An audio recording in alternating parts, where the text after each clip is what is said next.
Welcome to the next question. I'm Austin. I'm Chi-Chi. And I'm Jenny.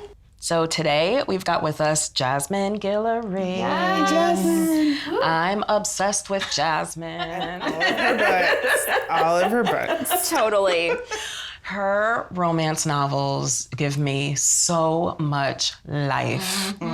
My mom, growing up, did not police my reading material very much. My mom did. Yeah, we're like, tell us more about that. That sounds Mine pretty did freeing. not. But tell me about your freedom.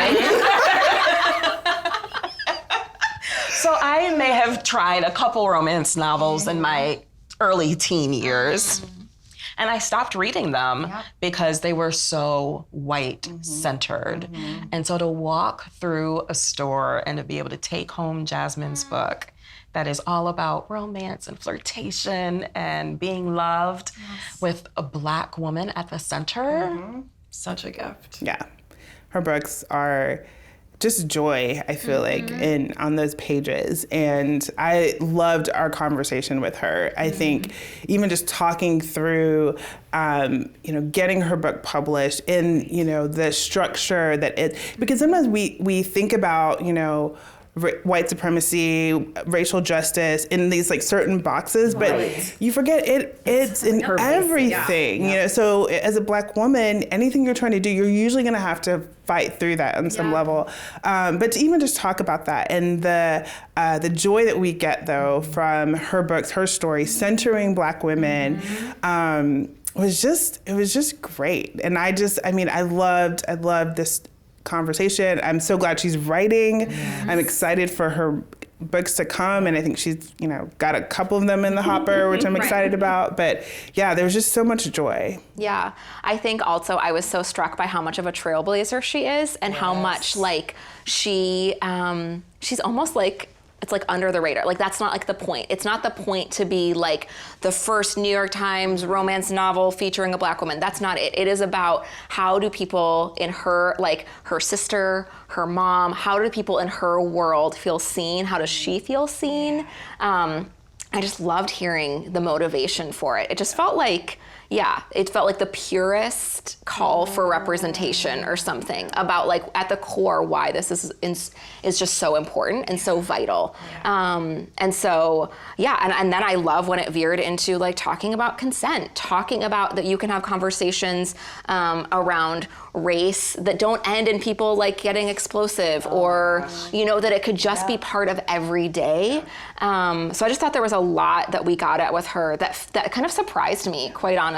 So, and then we got into her skincare a little bit. I don't know if that's gonna make the edit, but I now go to like Sephora and I think about her and I'm like, this is important. I think about her when I walk by Sephora because I'm too scared to go in there, but yeah. But I think if I was gonna...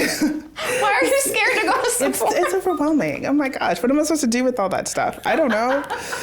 Makeup. Oh my God. But I think at the end of the day, what I'm reminded of from this episode is that joy is resistance, and that it is worth it for me to carve out that piece of time in my life and just be okay with not everything being so serious and like all about the fight, but just realizing my own joy is part of that as well. And so, I loved it. And that's like part of the sustainability. Yeah. Like you can't, you can't always stay in the like stats and figures and the things that are, like that activism could actually look at like pleasurable as well. And activism is celebrating myself for who I am and being willing to say, I deserve to be happy. Yes. I deserve to feel love, and to read about that and lose myself in that for a couple of hours. So are we ready? Let's do it. Let's ask the next question.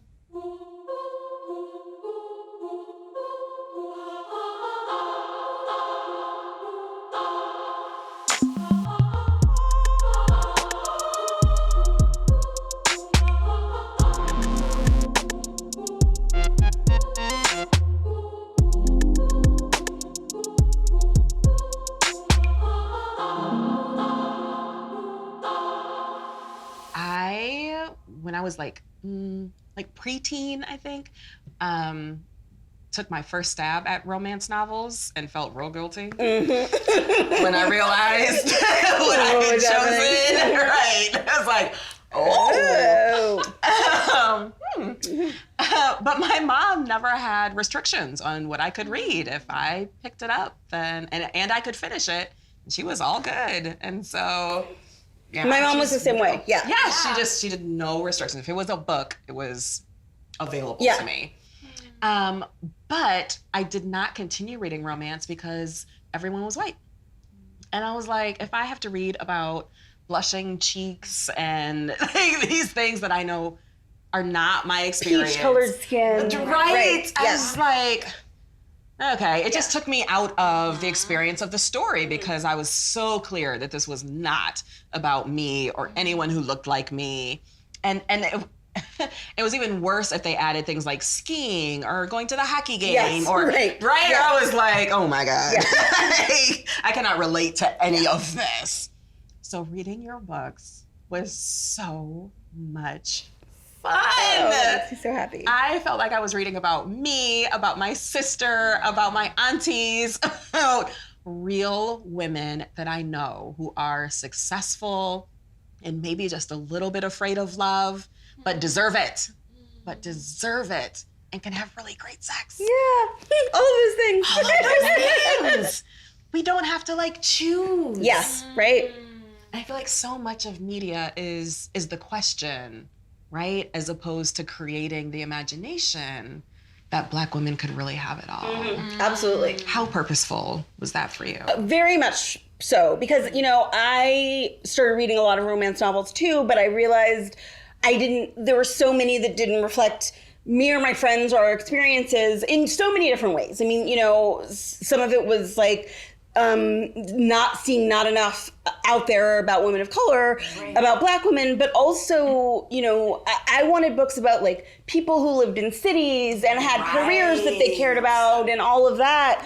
And there are those books out there, but not enough of them. And so, because there's so many small town romances or women who it all sort of seemed to be about him and his job and not about her and her job. And that's what I wanted. And so, because my friends and I all cared about our careers and, had things that were important to us in our lives, and those were things that I didn't see reflected enough. And also, there were also so many romance novels that that took me out of it in the way that they would describe her body. It would be he loved how thin she was, how tiny she was, how he could circle her waist with his hands, and I was like, okay, well. Yeah. Well, I feel like that I was listening to an interview you did where you talked about how, I believe it was after Charlotte, the shootings in Charlotte, how you started to kind of question, why am I writing romance novels? All this stuff's going on in the world, but you obviously kept doing that, which I'm so grateful for, because I think it just brings, like you were saying, it's just sometimes you need that happy ending, that breath. But I'm just curious about what was your thought process there, and how do you feel like your work really helps us as we strive towards equity in our country? Well, there are a few things. I mean, I really started reading a lot of romance novels when I was going through a really hard time in my life, and they helped me so much because that's I needed to read some books where I didn't have to worry about anybody dying. If there was a dog in the book, I knew that the dog would survive towards the end. All of those things, if someone got into a car accident, they were gonna be okay. All of that I needed. And I have gotten messages from people that are just touched me so much where they say, my family member was sick. I read this book while I was at the hospital and it kept me going. And that just makes me so happy. Yeah. During that time, during all the Charlottesville stuff, I was reading books by other Black romance writers, and seeing Black women get their happy ending, I was like, yes, that's exactly what we need right now. I mean, because everything in the news is just beating us down. There's so many terrible, hard things, and it's just I want to see stories about Black women succeeding and thriving. And so I want to write those stories. Yeah. Well, I'm so grateful. I mean, personally, I feel like I was telling them, I was like, I don't remember the last time I had read a romance novel. It just wasn't anything. I was, feel like it was for me. And all my friends always joke, like, I'm the one that watches the super depressing movie, the super depressing books. They're like, can you lighten it up? And then I picked up this book and I was like, okay. And I remember it was a Sunday afternoon and I was sitting on my couch. The sun was like shining in and I'm reading your book. And it was like, I just felt so light and just like, just happy, just joyful, you know? And I was like, okay, so this is like going to be a part of my self-care routine now. Like, this is like important and I can't wait for the other. Like, I'm already ready. But yeah, like I was like, it was a thing I didn't even know that I needed until I picked that up. And just to be able to go to this place where I'm like, I get this world, but also like, there's just like, you know it's gonna work out. Right. And I need that, like that hope of like, yes, things can work out, even in the midst of, because I think that the other great thing is you don't shy away from race. It's not like you're glossing over that. And I think the conversations and the way that you write that is very real, you know, even in the interracial relationships and, you know, between friends. And so I'm just interested, like, what's your thought process as you're, you know, writing that? Are you just like, this is my life and this is what I'm writing? Or are you like really intentional about the types of conversations you want to see portrayed? You know, a little bit of both, right? I mean, I think I have conversations about race with my friends every single day, right? But they're not like a, you know, deep sit down, like have a conversation about race. It's like, in passing, something happens and it's like, oh, well, we all know why that happened. And then kind of move on. And that's what I wanted to get through in my books. Like, people have these conversations every day. They are not a big deal. They are a normal part of our lives as we go through lives as Black women. They're not like, it's not bad to talk about race. I feel like people think that like it's embarrassing or bad or like, why do you have to bring that up all the time? And it like, I see race as a normal part of life and as a good part of life. I mean, like, I love being a Black woman. And so I talk about race with other Black women in a like good way. And I think a lot of people think of this as like you know, all of the things that get you down. And that's not how it is. And sometimes, yes, it's like, something happens and you have to sort of commiserate with someone and move on. But it's also not a like, you know, it's not a thing that like beats you down every day. And so I wanted those conversations to feel like those normal everyday conversations that you have with other people, you know, other people in your lives. Yeah. Mm-hmm. Like, I love when you, I think it's Alexa. She's like, will I be the only Black person? Yeah. And I'm like, yes, like that is a question. And it's not like this weighted thing. It's just like, I need to know. Like, how do I prepare myself? I'm not going to not go. Yeah, it's just like, tell me what I'm in for so I can mentally prepare. Yeah. And I'm like, that's real talk right there. Because the number of times I've done that, and they're like, is that okay? I'm like, yeah, it's fine. I just need to know. Or like those times where you think you're the only Black person there and then you see someone else. When Alexa admit me for the first time, I was like feeling the joy myself. Like, when they're both I know what's going to happen. They're going to meet and be so excited. And then go to the bathroom and talk. That is important. Totally. Yeah, I think it was in one of your interviews where you were talking about, we can talk about race. It doesn't always have to be racism. Yes, like, it could just be, and I think people get them so convoluted. Yeah. I think Mrs. Darcy, is that a person? Is that a book? I don't know. Someone who, like, where I first heard about your book, it was like, read this summer. Oh, yes. It's a blog, I think? I think so. Sorry if you're watching. But I remember even in the description, it was like, I was like, oh, I want to listen to or read this because interracial couple, blah, blah, blah. And I remember talking to a coworker after she had read it, and she was like, oh, like, I thought it was going to be like heavy-handed.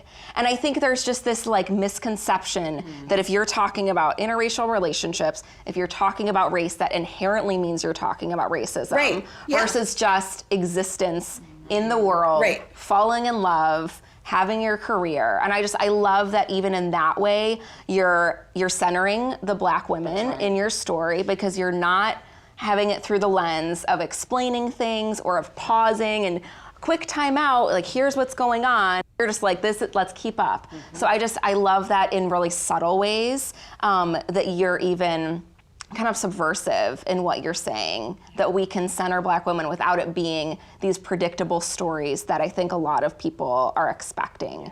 So well, I also think, talking about like not explaining things, right? Like all the times that I've read books where it's about, there's like skiing that comes in or the hockey game or whatever, they don't stop and explain what all the right. means. I don't know what the hell is happening. Exactly. I heard a lot that like in books people think like the white experience is just common knowledge. Right. And so I'm like, well, I'm going to say the Black experience is common knowledge too. And then if people don't understand, they can look it up because I certainly have had to look up things. Okay.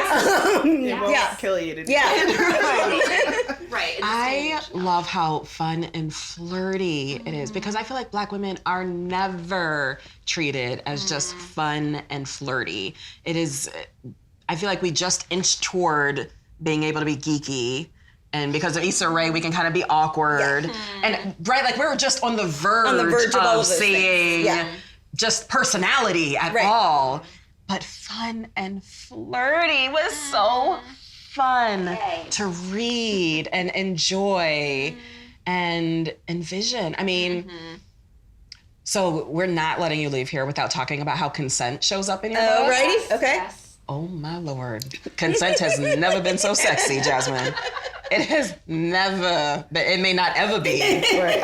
You make it sound so easy. Like consent is like, no, I'm just kidding. It is easy, but I love the way, like people try to complicate this and it's like, no, it's not that complicated. And I love the way that you do that in just this seamless way. Like, this is how it should be. It's a part of foreplay. Right, exactly. I mean, I think, asking questions like that is sexy, right? Like, do you like this? Do you want me to keep going? Like, yes. I mean, that's a fun question to ask someone, especially if the answer is yes, And there's a lot of like ways that we consent to things in a normal everyday life that are not like, it doesn't always have to be a specific verbal question answer. Like sometimes it's like you sit closer and then they sit closer. I mean, those are ways that we see this happen and we experience it. And it's just like, how do I describe this in a way that makes it clear from both sides that they want this to keep going? Right. I felt so much more involved in the book because I was also being taken into Nick and Alexa's internal happenings, almost like Waiting to Exhale, when they're like doing Whitney Houston's like what she's thinking. And right, I felt that way, only Nick and Alexa are having a much better time. Much better time. Well, sort of, whatever, you know what I'm saying. But that, it increased the emotional investment for me because it wasn't all about him. Yes. It was about her and how she was showing up and how she was being able to let go of this persona she had created, even as she loves her career, right, for both of them, and allowing themselves to be desired and to have desires, which I feel like is also... Which is scary. I mean, I think in many ways, and is not a thing that, I think a lot of Black women aren't seen as like being able to do that. And I think, and that was a really fun part of the book in describing that. Yeah, it's so good. And I was like, all I want are donuts and cupcakes and like all the things. But I think that too, like reminding me like, that's okay. Like you can enjoy things. And like, I think there was one scene where they're like sitting in the wedding day, where they're sitting in the park, just kind of enjoying the day. And like, I will do that sometimes, but I always feel a little bit guilty because I'm like, I should be doing this or I should be doing, all these things. And just reading that, I was like, it's okay to just be. To just relax. Yeah. Right. Yeah. There's some permission. And there was so much like, for me, it just, again, expanded my imagination of what is okay for me to do and to enjoy. And that it's not always, and yes, I'm like, dedicated to the fight, but I could also take a break and just, I get to be happy. I get to be, free and joyful. So, yeah, it brought up so much for me and I'm just, so grateful. So, please keep writing. Don't stop.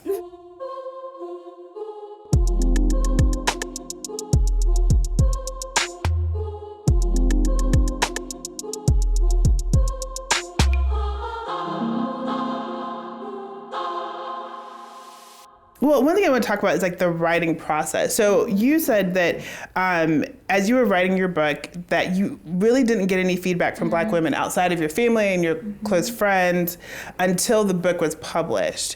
So speaking to, and you know, that the publishing industry is predominantly white. What was that experience like? And then what do you think, what are some of the things that we need to do to change that so that's not the case? Yeah, I mean, yes, the publishing industry is so white. I mean, my editor is a woman of color. She's Asian. There are other women of color who work at my publishing house who I've worked with, but like none of them are Black. Right. And it is, I think, when I was even looking for an agent, there are now more Black agents than there were then, but that's still, there's still not a lot. And so I think, I think part of the reason that publishing is so white is because the lower levels of it pay so little. You have to get, this internship or that internship, and even to get hired. And so a lot of those are unpaid. And so in order to do all of that, you have to be from a privileged position anyway. And so I think, pushing publishers to hire not just editors, but like people in all parts of the public, there's like editors and publicists and marketing and the sales team and like all of that, to hire more from like different schools and get internships from different people, to encourage college students to think about like, you were interested in like the publishing world, like this is what it means to be an agent, like for agents to work with young people, to like let them know what those jobs are. Because I think a lot of people don't even know they exist, or even if, so many of them are focused in New York, which is such an expensive place to live. So there's so many barriers. I think a lot of them financial, and then some of them are just like structural, that they're built into like having, hiring people from privilege and then bringing them up. And I think that's, when people talk about a lot of books, Black women have been writing books like this, but they don't get the push from their publishing houses because, they don't have like people in-house who see themselves in them, who will think like, well, will anyone care about these books? And I feel very fortunate in that people at my publishing house really believed in my books from the beginning and like gave me a big push. But there need to be more people who can bring those books in and then understand them and be able to sell them in the right way, be able to like have the right tools, know what magazines to reach out to, know what blogs to reach out to, not have them just be sent out to like all the sort of like series of white women, and like send them out to like Ebony and Essence and all of the Black magazines too. Those kinds of things are really important. Well, even your covers are so important because you walk down the romance aisle, you're just like inundated with whiteness. Right. And so how would we ever know that this one is different if without your cover? Right. So even that was such an important, did you get pushback on that? No, not at all. Actually, I had an initial conversation with my editor about the cover, and we talked about a few things, and I said at the end, like, I would really love to have a Black woman on the cover. And she said, like, actually, we were already planning on that. Okay. So that part, I felt really good about from that conversation. And then when I saw the cover, I was just so delighted about it. And I think they were really proud of it in-house, and then like got so much love from so many places. So that made me delighted. And it was actually really funny because they just came out with a mass market version of The Wedding Date, and we had some initial conversations about like doing a different cover for that. And then they talked to some of the major retailers who like sell mass market, and they were like, no, don't do that. We want the red cover. We love that cover. And so that made me really happy that they love that cover, and it made it clear because, I've talked to a number of people who said, I saw that cover and I was like, is that about a Black person? Right. Is that about a Black woman? Yeah. And so that's exactly what I wanted people. I wanted like Black women to see themselves in that cover and pick it up for that reason. Right. So that made me happy. Oh, I love that so much. What is some of the feedback that like makes you be like, this was worth the 2 hours, this was worth the Starbucks trip, this was worth all the like just all this energy that went into this, particularly from Black women. You know, the favorite thing that I've heard about my book, I did a book club, like a Skype visit to a book club for a friend of mine. And most of the people there, I think, were like moms of young kids. And one of the moms there said, you know, talking about consent, as we were earlier, said that she loved the way the consent was described in the books, and she wants her daughter to read books like that to know how she should be treated. And I was like, oh my God. Yes. I know. And I mean, you know, I also appreciate that people are thinking about that for their kids, right? Yes. Because I think so often people think about, like, I don't want my kids to know anything about sex. Right. And I think that, you know, that's going to be a thing that happens. Yeah. And it is better to have frank conversations with your kids. Yeah. And you know how, Austin, you talked about how you read romance novels and then as a kid, because your mom let you, and I've had friends who have teenage girls who will let them read my book. And, you know, I was talking to one of them, I think she's like 13, and she said, I just skipped those parts because, like, she wasn't ready for them. Sure. And I think teenagers kind of know what they're ready for and not. Yeah. And then when she is ready, she'll like reread it and kind of and discover a whole new book. Right. But also when see like, oh, this is how I would want to be treated by someone, and this is how I don't want to be treated by someone. And so that really touched me. Well, as a mom of boys, I would say even like I would want, I don't know if I'm sure boys read this. My boys are real little, so they can't even read yet. But I think it's even modeling to them about here's how you are a partner in this. Yeah. That it's, you know, it's not just the girl to be like, okay, this is how I expect to be treated. This is how you treat. Right. Yeah. So I just think it's so lovely to model that. So way to go. Speaking of boys, I heard someone ask you how you wrote from a male perspective, and you like very kindly answered. I'm just curious, do you think men get asked how they write from a woman's perspective? You know, that is a good question. I don't think I've heard a man be asked that before. Yeah, I haven't either. Yeah. So yeah, I was like, I mean, what did you say when they asked you that? Well, you know, I have a number of good male friends, and I've like talked about relations with them a good bit, especially since I've been friends with a lot of them. I've been friends with like since we were in our early 20s, and so I saw them through a number of relationships and then the beginnings of their marriages. And so those are things that like I remember talking to them when they were falling in love with the people who are now their wives, and like those are things that kind of helped me think about like this is how a good man like starts a relationship and figures out like this is a person for them and all of that. But yeah, I mean, I do think you do sort of have to reframe how two men have conversations with each other. Because I remember like one of my friends read an early draft of, I think it was the proposal, and was like, the conversations between Carlos and Drew, they sound like women, fix that. And I was like, okay. And so like, and I went through and read what she meant, and like I fixed it, you know? And so I think there are definitely things that you have to kind of think, like listen with a different kind of ear. Yeah. I eavesdrop on people a lot in public. That's amazing. Yeah. I love that. I do that too. But I know. I'm not writing. I don't have a reason. I'm just nosy. Oh my God. That's amazing. No, that's so This is a similar vein. Was it difficult to write Carlos? Because I feel like what happens to Black people a lot is even when a Black person is included, it's really just a white person who happens to be brown or described in brown ways. But you're like, no Black person I know would ever do this. Was it difficult to write Carlos? I really wanted to write Carlos well. Like I was really worried about that. So I definitely did, get perspectives from my like friends who are Latino and Latina. And then I had someone read it for me to tell me like, are there things I should take out or things I should fix or, anything like that. So that was something that like I really worried about and wanted to do right. I completely enjoyed him too. And his family, I mean, I thought it was beautifully done. It was actually really funny because, when I wrote The Wedding Date, I always liked Carlos.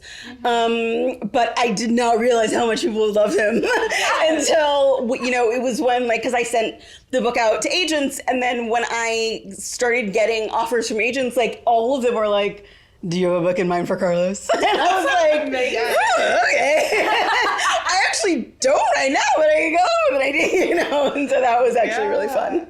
So you talked about a couple of things. So, like the Olympics and like, what are some other things that spark your imagination as you're like creating these worlds that we just want to dive into? There's so many things. I mean, I think just sometimes like celebrities, right? I mean, my fourth book is going to be Royal Holiday, which was kind of sparked through an idea about Meghan Markle's mom. But like sometimes like eavesdropping on people, I will hear like a snippet of a story and think like, oh, that's a fun idea. Or, I'll like see something in public and think like, that's a beginning to a story. And sometimes I just like jot them down and then come back to them a while later. So I have like list of notes in my phone of like story ideas. And then sometimes like if I'm kind of brainstorming, I will go back and think through them. That's so fascinating. I'm just, I love it. But I think there's so much power in that. And like, because through your eyes, your specific lens, we're getting a glimpse into a world. And sometimes people ask me like, well, how do I move? Like, how do I learn more about, race and justice and like, work on expanding my worldview? And I'm like, read fiction about people that are not like you, because I feel like I've learned so much reading books about different cultures and because you just get immersed in that. And at least if you're like me, I forget everything else for a while. And you're just and if it's a great writer like you are and so many other like that are writing about different cultures, you come out of that and it's almost unintentional that you have like absorbed some stuff and you've learned and you've seen things through someone else's eyes. So I just think that is such a powerful tool, and it's great, just to relax with, because sometimes you want to get away from like nonfiction. But I've been a huge reader my whole life, and I agree. I mean, so many things that I've learned through fiction, and I like nonfiction too. But I think sometimes fiction writers can often tell a story better. So sometimes reading fiction will then prompt me to read some nonfiction about that area or time period or whatever. But it's reading fiction that really gets me excited about it. Yes. Well, that's one of the things I love about your book, Austin, is that I feel like you write with that you're a great storyteller. And so even though it's nonfiction, you still feel like you're in someone else's world. That's exactly what I told my editor. As I was writing it, I said to him, I want every single story for someone to feel like they were there. Yes. If there's any story you read in this book where you feel like, now what's happening? What does the floor look like? Like, if you feel confused at all about this world, then I need to fix it. This is really important to me. I totally agree. And so I think, it's so powerful.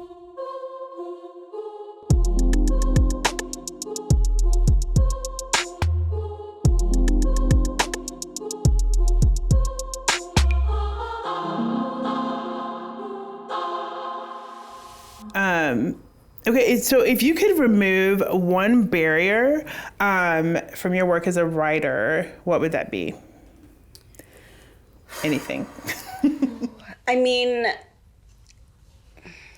I think there are just a lot of structural barriers in the way for a lot of, because like the publishing world has so many unwritten rules, right? And so there were like, I feel like I was very fortunate because I had friends who were writers who talked me through like, this is how you find an agent, right?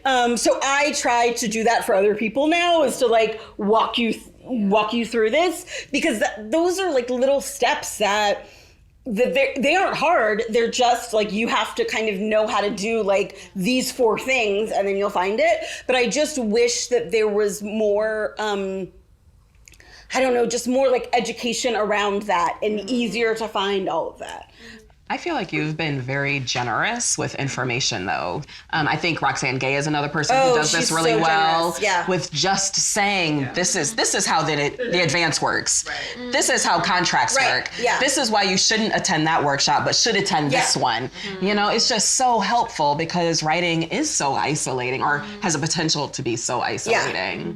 And information is hard to get to if you don't know anyone there. Right, and if no one in your life is a writer, how do you know how to do any of this?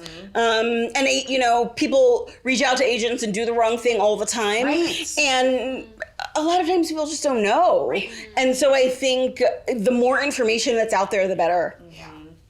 Because a lot of that is just like, the reason that, when you talk about like Black women not getting to tell their stories in a traditional publishing format, that a lot of it is just because structurally it's sort of stacked against us. And I wanted to like take down some of those stacks. Right, right. And I think that's so important. There's a mentor in my life who just recently passed away, but every time I saw her, I would say to her, you realize that you are responsible for my career, right? Mm-hmm. And she would always say, oh, no, I'm not. Like, you had the talent, and sure, thanks, but also I'm not the only Black girl who has talent. Yeah. Like, it's not enough. It's not enough as a Black girl to just have talent. Yeah. And so I'm always grateful when I see people who are so intentional about ripping down those structures or tearing down the veil of separation.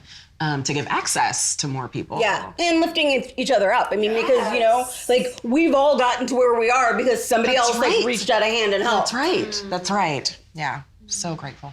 So kind of along those lines, how do you care for yourself in this work as you're trying to kind of do something, you're kind of paving the way for a lot of other writers and readers. How are you doing things that replenish you? I try to still spend a lot of time with my friends and family. I think, there was a period, especially when I was working on the third book, when I was like really stressed about it because I was still working full time, but I was working on a project where I was like alone all day. And then I would go home and write and I was alone in my apartment.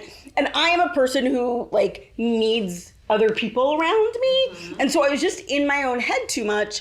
And I realized I need to get out of my head. Like even if I feel like I'm too busy to hang out with people, like I need to do that for myself to like just help myself keep going. Because sometimes I'll be stressing about something that 2 months later, I'm like, what was I even, why did that? And then, I'll go like hang out with my friends and their kids or just like sit around, with some friends playing games or whatever. And I'll just realize like, this is what real life is. It's all right, good. And so I think making the effort to do that, even if I feel like I'm too busy or I don't have time or I should be writing, especially, I think especially as a writer, when you have the I should be writing time all the time, because you could be writing at any time, right. And so I think like forcing myself to say I'm taking Saturday night off, right. And I'm gonna hang out with my friends tonight really replenishes me. Oh, that's great. How often is Rosé involved? Rosé is involved a lot, I think. I loved Roxanne's description, which I'm going to get a little bit wrong, but when she called it something around like reading this book was like champagne. I was like, it totally is. It is sparkling and bubbly, and I love that description. What's one question that you wish you were asked, but you never are? This is very vain. Oh, okay. But I really do wish more people asked me questions about my skincare routine because I could talk about skincare forever. So tell me, Jasmine, what's your skincare routine? Because your skin's amazing. It really is. I spend a lot of time and money at Sephora. I really love sheet masks, though I feel like to a certain extent, some of them, yes, I think do something for my skin. Some of them are just about relaxation. Yes. That's fine. Yeah, I know that going in. Right. I'm not expecting a lot. So especially when it's hot, feeling a nice sheet mask on my face makes me feel better. Can you just shout out some of the mentors that you've had, either in real life or even just folks that you admire, whose careers you're following? I'd just love to hear who's investing in you and who you're watching. Tyree Jones is one of the most amazing women. She, her writing is incredible, and I've loved her writing for years. I'm obsessed with her book, Silver Sparrow. I love that book. I'm just so grateful and happy that American Marriage has gotten all the accolades it has. Yes. But she also does so much for other writers. She has given me so much advice has been so kind and helpful. Like, there was one time when she called me to give me like a list of things that she thought I should look at. Like, I still have the notes that I took from that conversation. Because it's just like, there's things that I've like referred back to ask for, or, you know, book vessels that she thought were good, or like, you know, outlets that she thought I should reach out to, or things like that, or like different things she thought I could do with my career. I mean, she has just been so kind. Roxane Gay has been so lovely. She's just been wonderful. And it's like, it's so good to see people like that who I can look at and see, you know, our careers are very different. And, you know, they write in very different genres than I do, but it's so good to see other like Black women writers succeeding in a way that I want to, and that like gives me a path to see. That's awesome. Love that so much. Yeah, we just need more of that. Yeah. It's so great. Jasmine, thanks for hanging out with us. Yes, Thank you this has so been a much. This delight. has been so fun. I know. Thanks for making our marriages better. Seriously.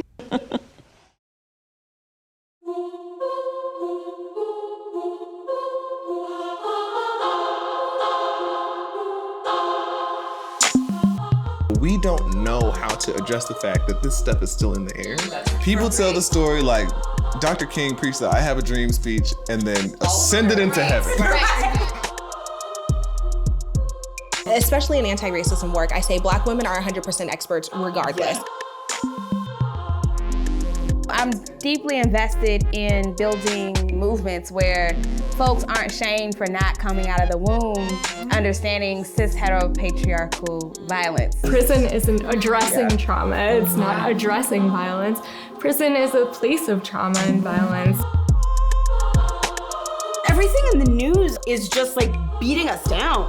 I want to see stories about Black women succeeding and thriving. Black folks in a white space. Listen, you find each other. You may not have shit else in common, but you're gonna be friends, right?